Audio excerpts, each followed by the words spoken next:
but we feel that we have little influence over the outcome. So stress inevitably results. Some stress factors are demands, either put on us or put from others or ourselves. Expectations. What expectations do we have within our families, our communities, our workplace? Support. If we have limited support for these expectations and demands, stress can happen. Relationships. Sometimes relationships help support us, and sometimes they give us stress. Role and change. Sometimes the changes of our roles can bring stress, or sometimes the changes of others' roles can bring stress. And lack of control. When we feel a lack of control, it can bring on stress or traumas. Slide, Exercise 1. List your stressors. A screenshot of a document titled Stress Roadmap, consisting of instructions and a bullet point list. All right, so on CFENT, there was a handout. And if you don't have that handout, that's okay. Just take a sheet of paper and list and create awareness of the stressors that you're having in life right now. These can be anything from life-changing events, psychological, organizational, financial, social, environmental stressors, just to name a few. So family could be a stressor, finances, lack of resources, caseloads. There's no wrong answers here. Whatever that you're feeling causes stress, please list it. Slide, the autonomic nervous system. 2 lists, titled Sympathetic versus Parasympathetic. All right, now set that aside a moment, or you can keep writing if you need to. But let's talk about how stress affects the body. When a person is under stress, they go into their sympathetic nervous system. This is the fight, flight, or freeze response. In this response, our heart rate increases, our respiratory rate increases, our blood pressure increases, and our pupils dilate. Our digestion in our stomachs decrease. We're not trying to get nutrients right now. Our urine production is not trying to clean out our system right now. We're trying to get in a space to fight, flight, or freeze. You will also have signs of fear, stress, lack of focus, disturbing thoughts patterns, heightened observation. A person can be cold or hungry, have a full bladder, be contentious and anger, and they have a lack of confidence. When we're in our parasympathetic nervous system, so think of a parachute floating down gently, our digestion increases. We are giving nutrients to the body. We're allowed to clean out our system through urination. So our heart rate decreases, our respiratory rate decreases, our blood pressure decreases, and our pupils go to dilation, a normal dilation. We can fill in a space of mental focus, the zone, a full attention, a meditative state, a calm environment. We will be warm and hydrated, an empty bladder. We are able to build better rapport with each other, and we have confidence in our decision-making.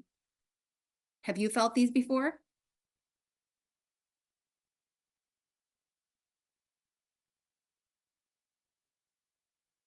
Slide, Acceptance.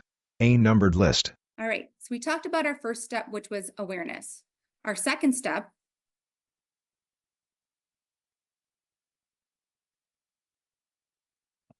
is acceptance of ourselves. Slide, How does a rubber band work? A picture of a rubber band ball. All right, so how does a rubber band work? She picks up a rubber band. Here's our little rubber band. How does it work? She stretches it horizontally. We can put it around our finger, around our thumb, and then we can let go, and it can go off into the next space, right?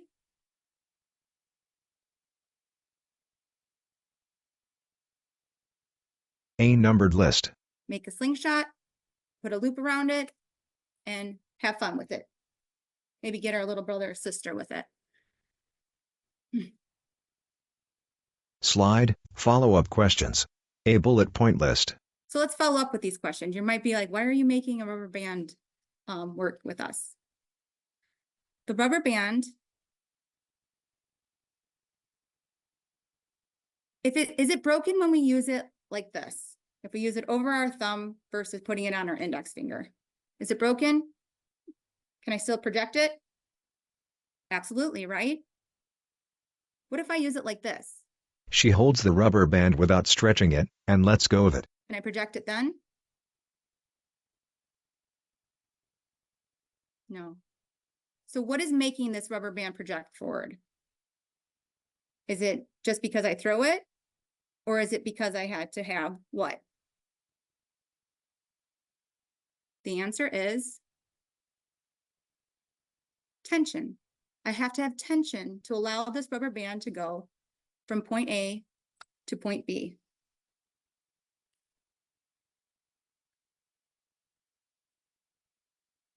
So what's the lesson?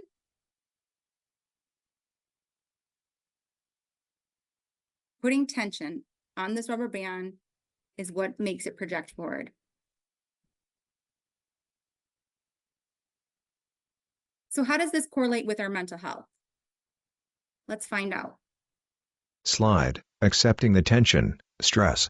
A quote from Reem Sasson. Accepting the tension is, or also known as stress, allows us to acknowledging and understanding that our actions and behaviors, and then doing the best to improve them. So when we have awareness to our stress and accepting that, that's already 50% of the job to allow us to then take action in different ways we want to have our behaviors to improving them.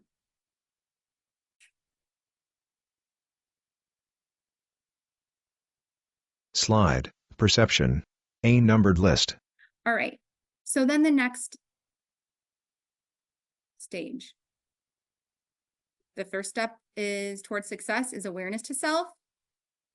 The second step is acceptance. And the third is to change the perception of awareness to himself or herself. Slide, stress, distress, eustress. A bullet point list. How do we do that? So let's talk about stress. Stress is a normal reaction to the environmental, internal agitations that we consider adapting in nature. There's also distress, and this occurs when there's severe and prolonged stress that occurs, also known as like PTSD. But are we aware of eustress? Eustress is a positive cognitive response to stress that is healthy and gives us the feeling of fulfillment. Have you ever felt that before? Slide, Yerkes-Dodson stress performance curve. A graph comparing performance and stress level. A vertical line bisects the graph, and a curved line starts at the lower left, rises, then falls down to the lower right. The left side of the line is labeled optimum stress, and the right side is labeled stress overload. Text labels appear on either side. The Yerkes-Dodson stress performance curve shows us. So on the left-hand side, you will see the vertical line of our performance going up with our stress levels on the horizontal line at the bottom. To allow ourselves to get to a peak performance in the middle, we have to allow ourselves to get some type of stress, some type of tension. So to get there, if we don't have enough tension in our life or stress in our life, we'll have lame, inactive boredom. But then there gets to a space where we have healthy stress, tension, motivation, and it's focused. When we're running that marathon for too long, or at that high performance for too long, we can create fatigue, exhaustion, become sick, panic, anxiety, anger, disease, and eventually break down. Are you aware of where you fall in certain times?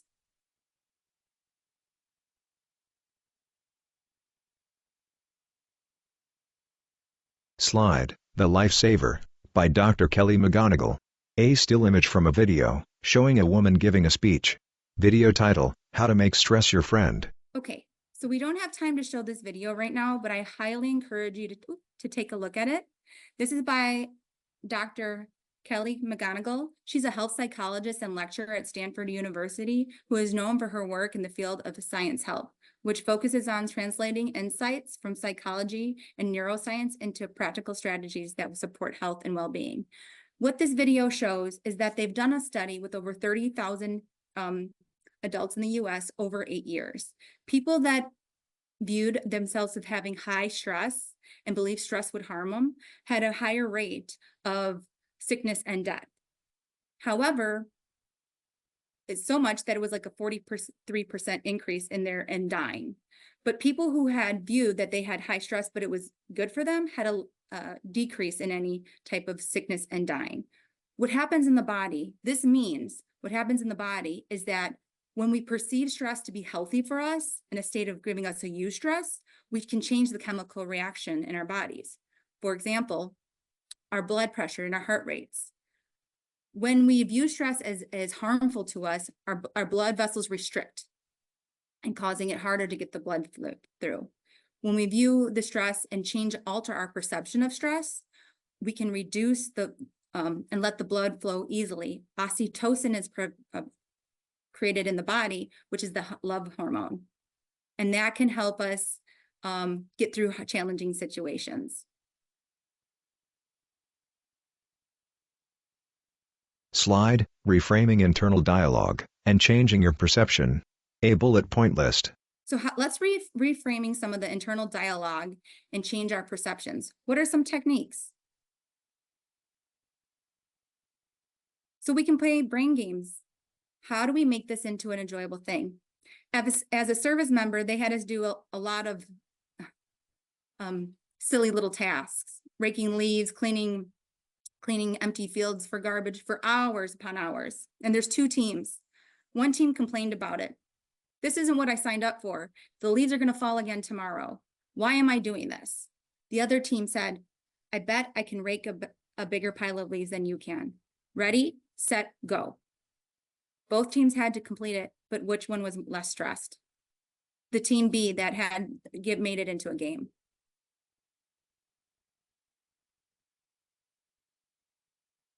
I must do it versus I'm honored to do it. Sometimes we get assigned different projects and it can be very stressful because in addition to our workload. But is it I must do it versus I'm honored to do it? I got selected for this project and it can be an honor to be a part of it.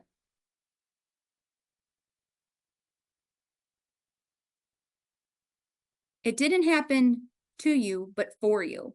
This can be a hard pill to swallow when in the middle of the situation, but it can be very uplifting and lessons learned by having this thought process. I didn't get the position I wanted. However, it gave me more time to improve on some of my limitations. Not happening to me, but for me. How did that help my situation in the long run?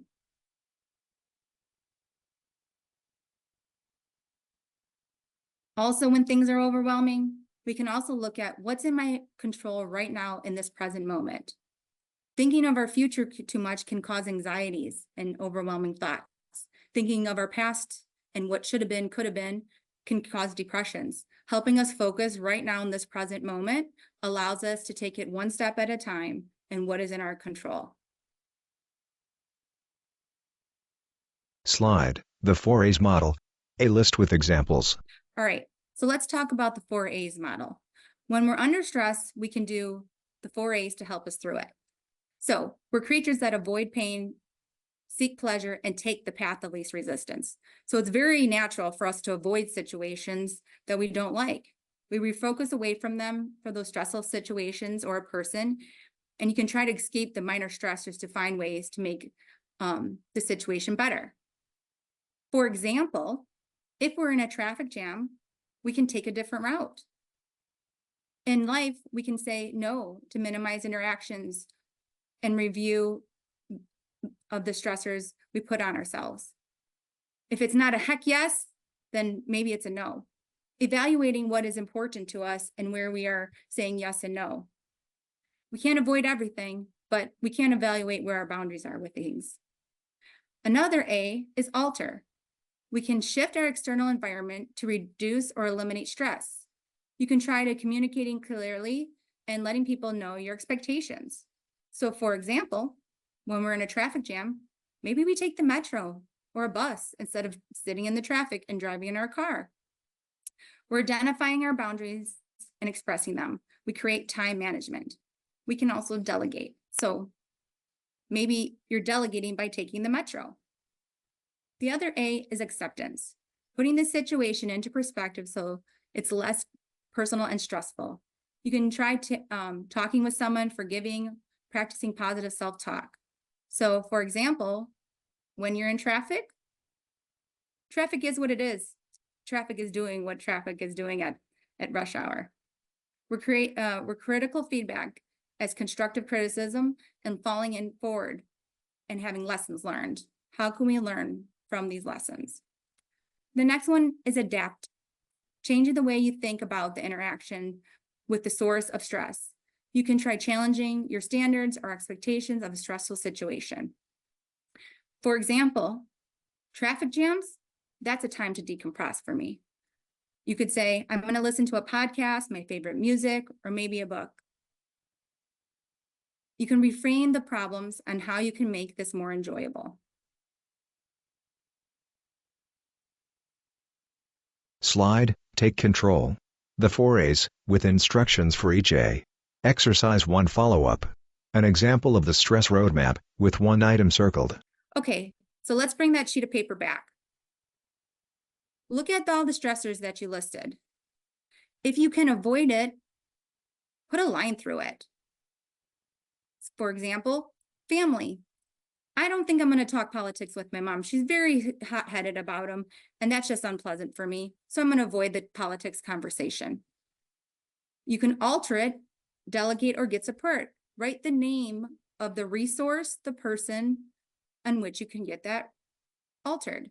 So finances, I have a tax accountant. That might be something that I have to hire out because it's causing me so much stress to get through that. Accepting, circle it. There's a lack of resources at work, and it makes it limited on what I can do to help people. But I'm going to accept it because it is what it is right now. I'll still voice the concern, but I have to accept it is what it is right now, and we'll keep working through it.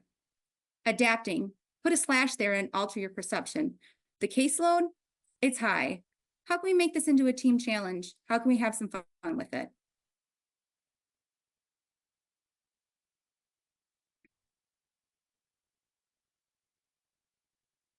Slide, how do you advocate for yourself when approaching a pre-burnout state? All right. However, there's times that we can't get out of stress. So we need to advocate for ourselves when approaching a state of burnout. A list of phrases. Sometimes you might need to say, I need a moment. I need help with. I'm not at my best and I need. Can we circle back on this? This was a lot said, and I need time to process.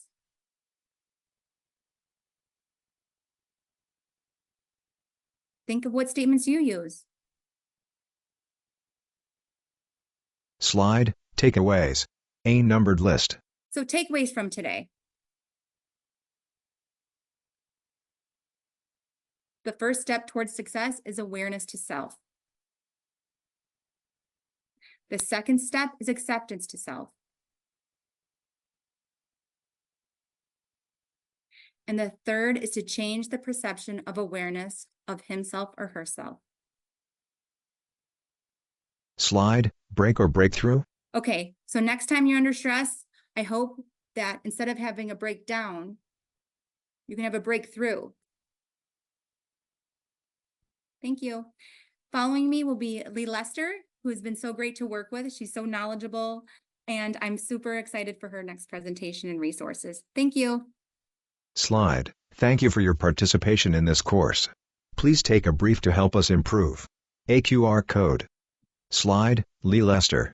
Founder and Executive Director, Ubuntu Institute of Learning. Welcome, everyone. I do appreciate that it's the end of the day for those of you on the East Coast, and so you're probably really tired, so I promise not to belabor this, but this is a really important topic, and I'm really excited that Richard Cho came on and expressed HUD support of this, and Tracy gave you some tools, and we're going to talk a little bit about how it relates to our work as housing counselors. So the first thing I want to touch base on is self-care. Slide, self-care. A bullet point list. And we talk about it a lot, but do we really know how to implement self-care and why it matters, right? First, it prevents burnout and compassion fatigue. And, we all do that because we want to save everybody, right? And it enhances our ability to support our clients. I will often tell my counselors when I'm training them, back-to-back appointments don't help anybody. By the end of the day, you are depleted. So that self-care is really important, because it's going to enhance your ability to support the clients that you serve. Very important.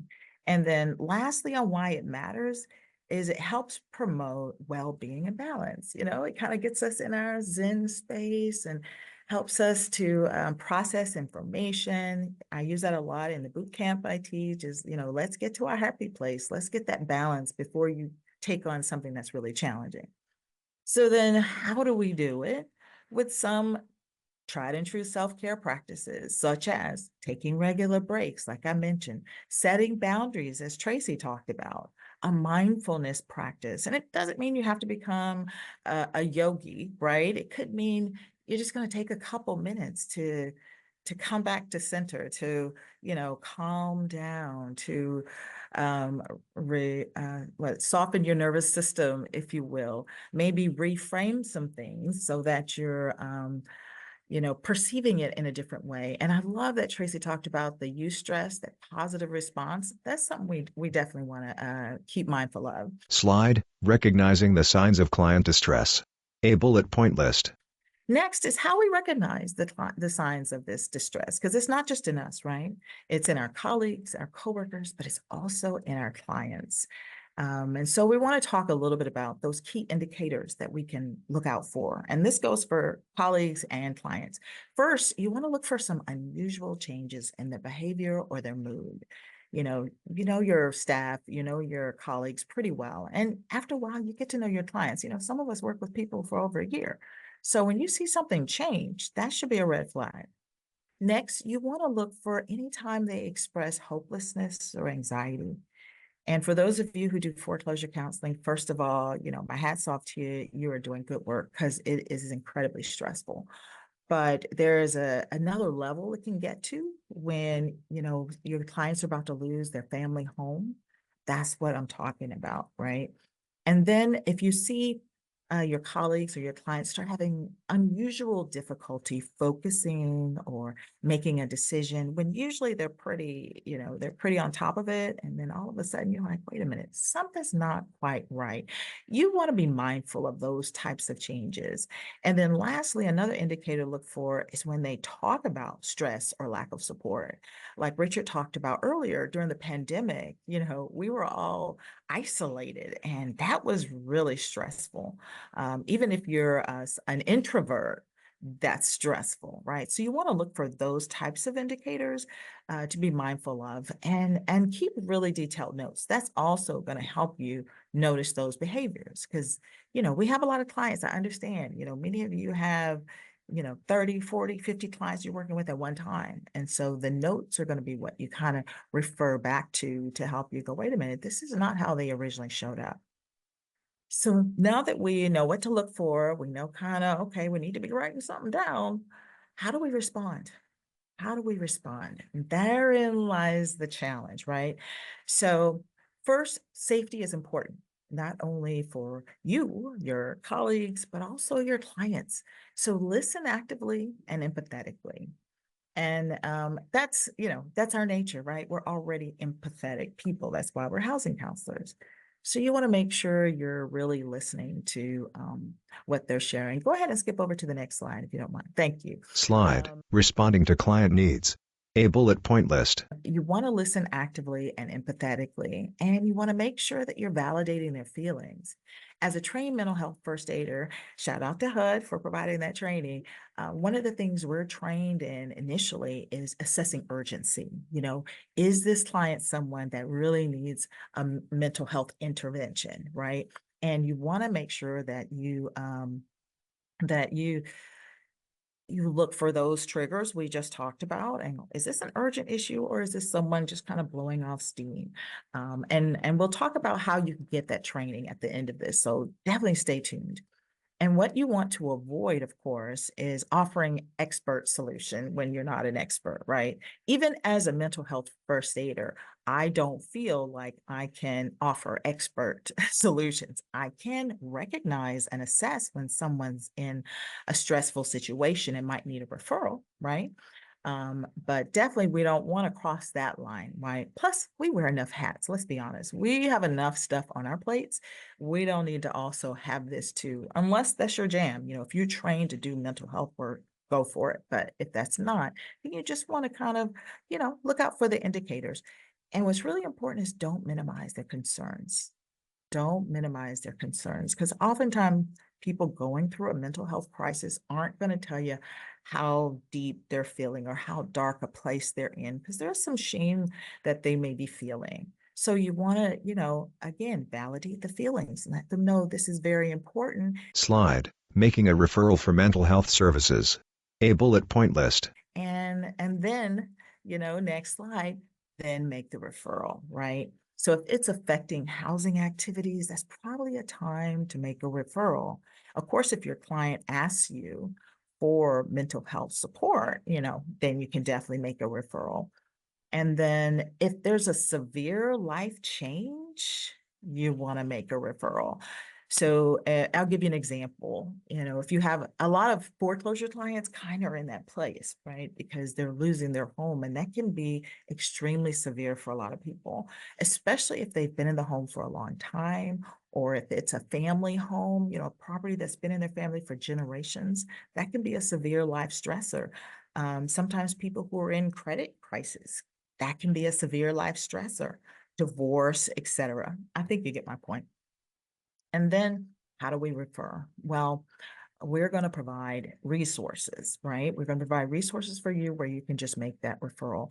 And I always recommend that you make it a warm handoff, because think of it, they're in a mental health crisis. Giving them an 800 number and say, just give them a call, that might increase the level of stress.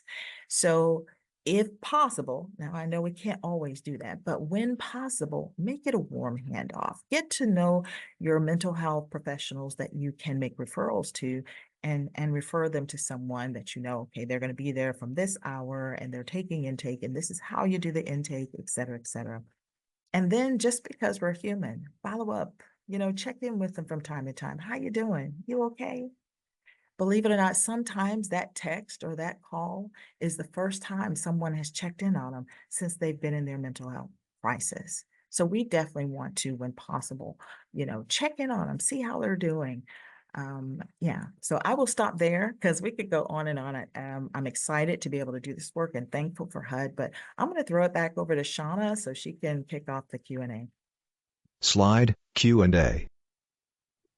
Thank you so much, Tracy and Lee. I think that you folks provided a lot of effective information, and also extremely helpful by identifying what are your triggers in terms of mental health, and then how to handle what happens to your body, what happens, like in terms of your own self-care. I mean, I think you carried us through like the continuum. The slideshow disappears.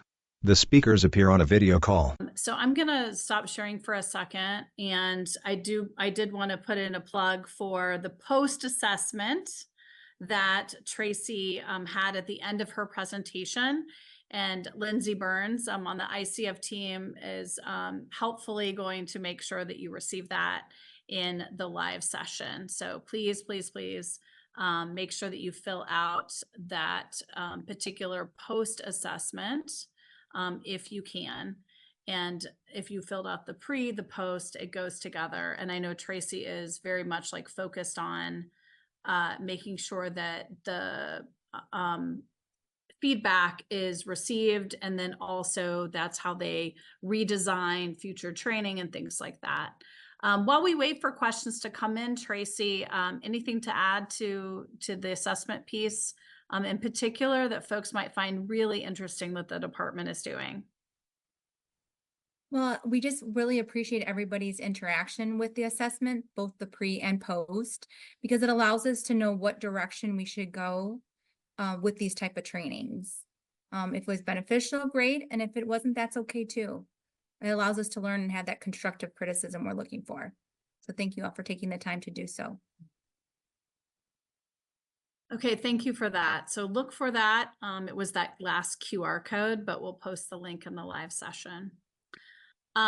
So one question that comes to mind as we all wait for additional ones to come in is, how do agencies ensure that their counselors balance their administrative duties with direct client interactions, basically to avoid feeling overwhelmed?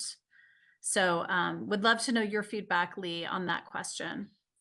So I'm really glad someone asked this, because counselors actually will come to me and ask this question, and where it starts at the top.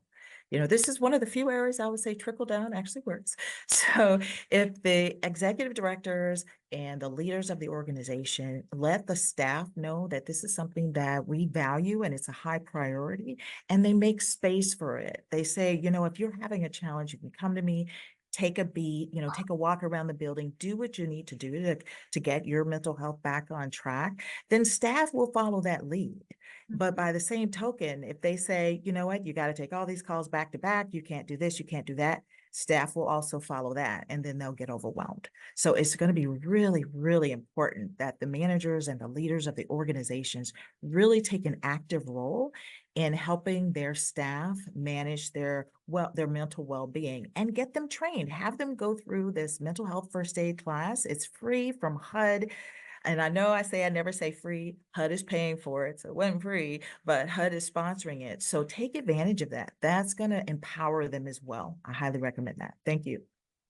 And I love that answer, Lee. And I'm just going to piggyback for a second that I know when I have done technical assistance with nonprofits of all different types, including housing counseling agencies, is that you as the counselor can also memorialize what your workload looks like and how many hours a day that you have. And it's called a workload analysis.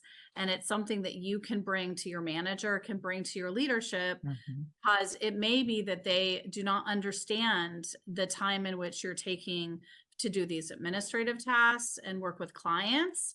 And then also obviously any breaks, things like that. And you can do it for a day, you can do it for a week. I've also seen an entire year done where you're making assumptions around your paid time off, holidays, etc. And it just may go a long way to you advocating for yourself.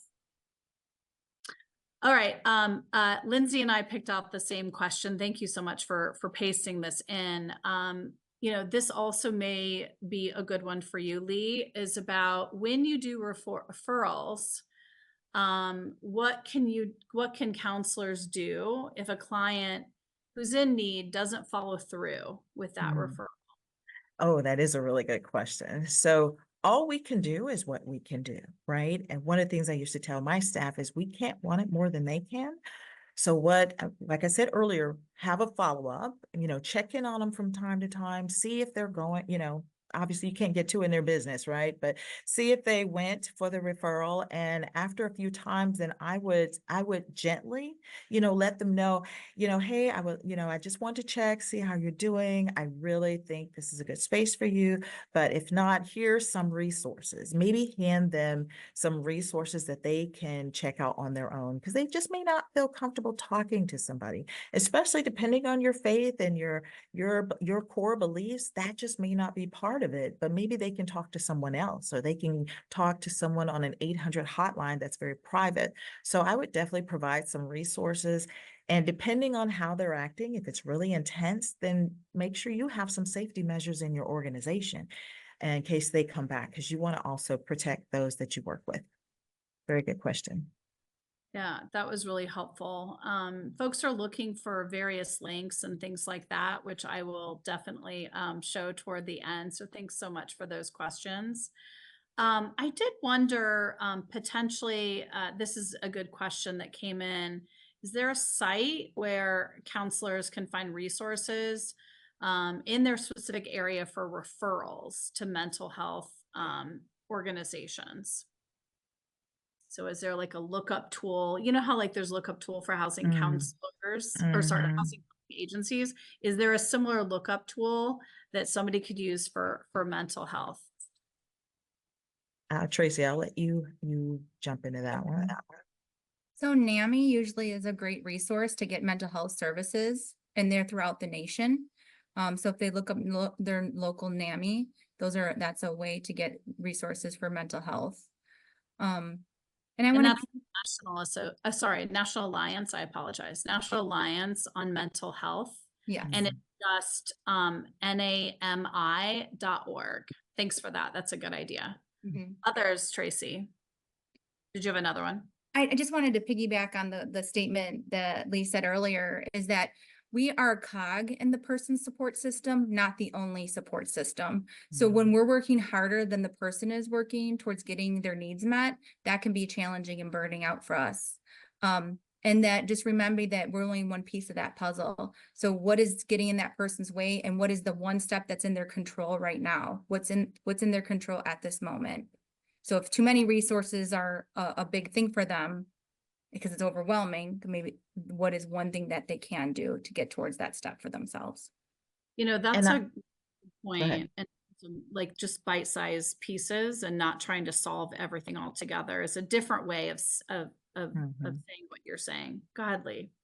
I was just going to add 988 is kind of like the 911 of mental health resources. So you can also give them that, and they can call or text. They can chat live with 988lifeline.org.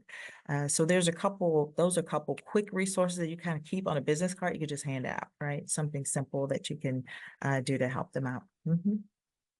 Okay, great. And because I can screen share at the same time, so I was also going to bring this up.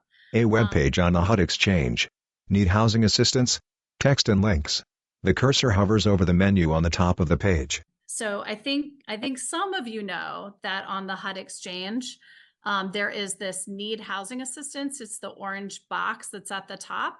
She scrolls down the page to the section titled Health and Safety. However, beyond housing, there's a whole section here that it also includes like health and safety and just various places that you can go to or send your clients to. And then obviously there's certain lenses here, those that might be needing support because of gender-based violence, child abuse, various things like that, including trafficking. So we have a whole list here on the HUD Exchange that I know that, and this is what I was starting to say, we know that counselors look at this get housing assistance page every day, but it's because of you that we built it out even further though than what we had started with several years ago. So I think that's also a great resource for additional referrals that you may not be aware of.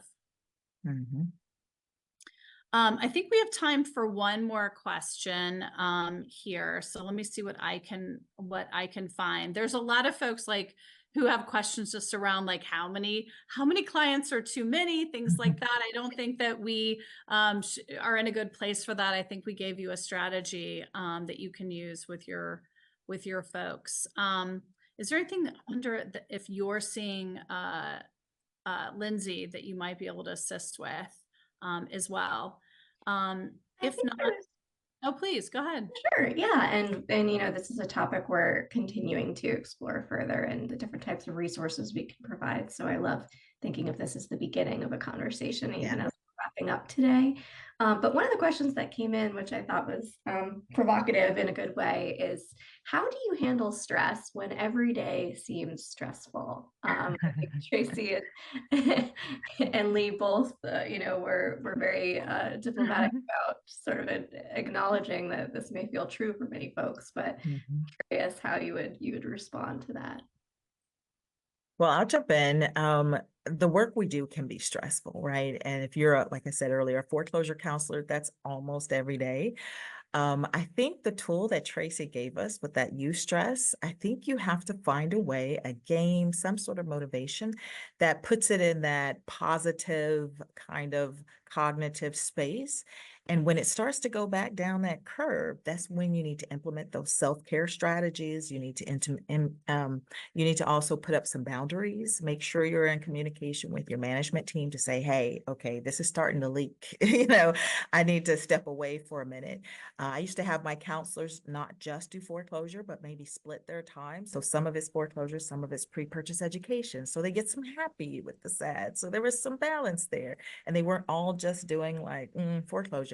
But then there are some counselors who love foreclosure. And so they're already in the stress space doing that type of work. So you just have to find what works for you, but definitely communicate with your manager and your staff so everybody knows, okay, we're all at a good, even space. And this is how we take care of our mental health. Tracy, what do you think? I think what you're saying is absolutely on point. I also want to point out our value systems. So when our value systems are in line with our work that we do, it helps us to overcome some of these challenges because we know deep down inside we're able to help people. And that might be an important value to you. But then knowing that we also have boundaries and we're limited to because we have to take care of ourselves. And, having that good self-care routine, even leading up to that stressful situations can help us take on more stress. If our body's in pain, if our mind's under stress, it's harder to take on more stresses that might be exterior when we're stressed out internally. So keeping that good self-care routine before the stress, working on those coping mechanisms, having those support networks in place, and then how to make that fun using that stress. I think that dovetails nicely with one final question I'll share that came in because we know the folks who are on this session are counselors themselves, are managers, are often, playing multiple roles at their organization. And so it sounds like, I'll make the inference there, Tracy and Lee, that those are tips you would recommend for managers as well to help their team manage that and avoid sort of the burnout that can come with some of that repeated work and exposure to those folks in those situations. Is that fair to say? Yes, and I would add for managers, get yourself a network of other managers. There's certain things that you can share with staff, of course, but there's certain things that only other managers will be able to really understand. And sometimes speaking with colleagues at that level, you can brainstorm, you could come up with some solutions, ask them what they do, maybe find a way of collaborating so you're not carrying so much of the burden on your own. But what I've learned, just been doing this for so long, that everybody's willing to help. So if you find that tribe of other managers doing similar work, that will definitely help relieve some of the stress. Yeah, that's an excellent tip. I know just in my Columbus, Ohio, there's always like women in affordable housing, basically as a group that I belong to, and you can always find somebody who's experiencing the same thing that you are, in whatever space. But I think that's an excellent tip.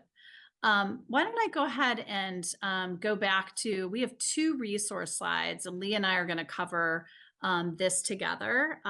Slide, National Resources. A bullet point list. Would you like to brief them on this first one? All right, so the strategy to address our national mental health crisis. Oof. Did you just put me on the spot? So Shauna totally just put me on the spot, but that's So, okay. that's okay.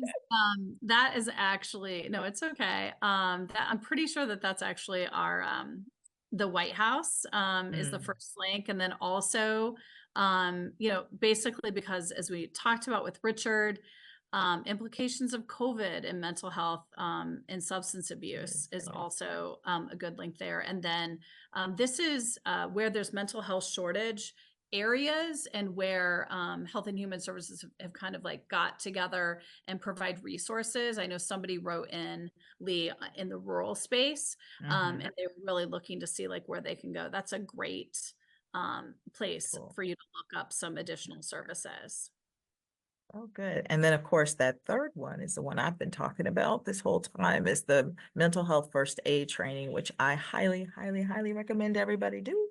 You'll see it in the Facebook group. You'll probably see it on my LinkedIn. Wherever we can get those resources at no additional cost to our bottom line budget, we really need to be taking advantage of that. And not just counselors, I think managers, maybe board members as well, as, everybody needs to be educated in this. Yeah, and we heard from Tracy earlier that that will be available for at least another full federal fiscal year just today. So you've got time. Go ahead and take that. And the National Council of Wellbeing, they're the ones who are actually the authors of that training, but there are some wonderful resources on their website, so I highly recommend it. I think that TED Talk, that's the link to the one that Tracy was talking about earlier. So you can access that. And this document is in the conference site, so you can just download it and access the hyperlinks. Slide, National Resources, continued. A bullet point list. Yes, and CVent as well as on the website for sure. Mhm. And then I thought it would be helpful. I managed a session at the Fair Housing Leadership Summit that Fair Housing Initiative programs and also Fair Housing Assistance Programs, FIPS and FAPS. They're companion organizations, and sometimes they're also housing counseling agencies, but I thought it would be helpful to share the presentation that was done there by the Equal Rights Center, where they train their fair housing specialists on mental health as part of their onboarding, and thought you would really appreciate that presentation. And then we also provided, at Tracy's suggestion, the National Fair Housing Training Academy. In their April digest, there are these self-care resources. Again, I love that this is coming out of Fair Housing and their focus in this area.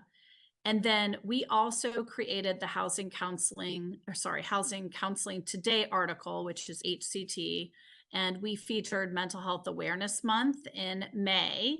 And that's something that was suggested by Julie Rice, who's here from the Office of Housing Counseling, how housing counselors can prioritize their mental health. So that's an article you can check out. It also includes some links to other things that you've seen here.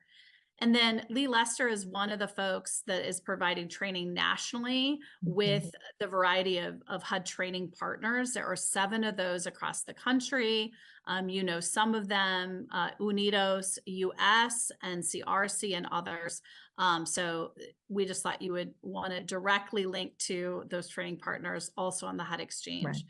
And then Lee and I also would like to say the training digest is updated weekly on the HUD Exchange, and there are going to be additional offerings or start to have offerings from these training partners. That's always memorialized every week for you on the HUD Exchange.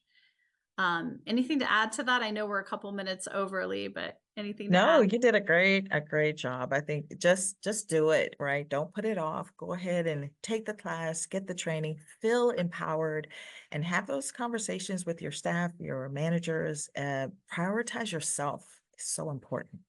Yes, that's right. 100%. Slide, upcoming sessions. A table. And we can't wait to have you back on day 3 at 11 a.m. tomorrow morning. The coffee conversation is with the Office of Refugee Resettlement and also the companion department in the State Department. We'll talk about serving new Americans. So we can't wait to have you back. Slide, thanks for attending. A bullet point list with links. Text, email us at housing.counseling@hud.gov. And I want to thank Lee Lester, Richard Cho, and also Tracy Urban. Thank you so much for sharing your expertise with us today. We really appreciate the time, and I know a lot of folks enjoyed this session. So thank you so much.